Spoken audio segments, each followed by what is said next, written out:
धरती की पुकार। छोटे से गांव हरिपुर की पहचान थी उसकी हरियाली, उसकी नदियां, उसके पुराने पीपल और नीम के पेड़, और सबसे बढ़कर वहां के लोग सादगी से भरे, प्रकृति से जुड़े। हरिपुर के बीचों बीच एक बूढ़ा बरगद का पेड़ था, जिसे गांव वाले धरती बाबा कहते थे। माना जाता था कि उस पेड़ में धरती माता की आत्मा बसती है और वह गांव की रक्षा करती है। बच्चे वहां खेलते, बुजुर्ग वहां बैठकर किस्से सुनाते, और हर त्योहार धरती बाबा की पूजा से शुरू होता। लेकिन समय बदला।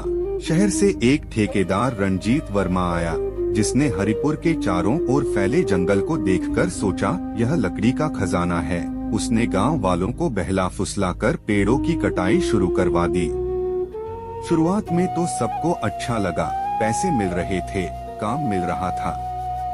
पर कुछ ही महीनों में गांव की नदियां सूखने लगीं, जानवरों की संख्या घटने लगी और गर्मी बेहिसाब बढ़ गई। एक दिन गांव की युवती सीमा सुबह सुबह जल लेने नदी की ओर गई तो देखा, नदी का पानी कीचड़ में बदल चुका था। ऊपर आसमान में धुएं की चादर और धरती बाबा के पत्ते सूखकर झड़ रहे थे। सीमा भागी भागी गांव लौट आई और प्रधान विजय से कहा, भाइया, हमारी धरती पुकार रही है, कुछ करो वरना हम सब खत्म हो जाएंगे।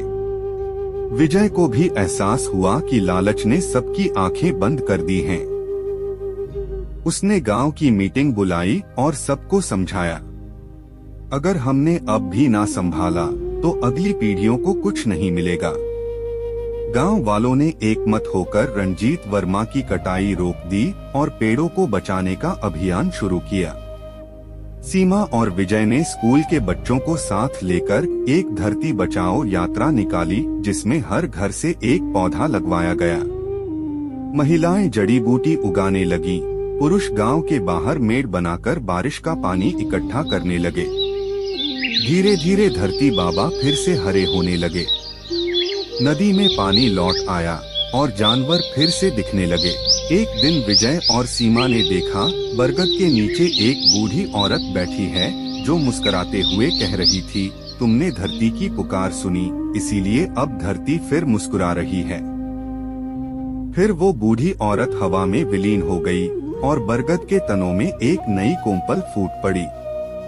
सीख, जब तक इंसान अपने लालच पर नहीं काबू पाएगा, प्रकृति उसे चेताती रहेगी। लेकिन अगर दिल से कोशिश की जाए तो धरती खुद रास्ता दिखा देती है। क्या आपको ये कहानी पसंद आई? अगर आप सभी को हमारी यह कहानी पसंद आई तो हमारे चैनल को लाइक करें, सब्सक्राइब करें और कमेंट्स करके हमें बताएं कि हमारी कहानी में कौन सा किरदार आप सबको पसंद आया। धन्यवाद।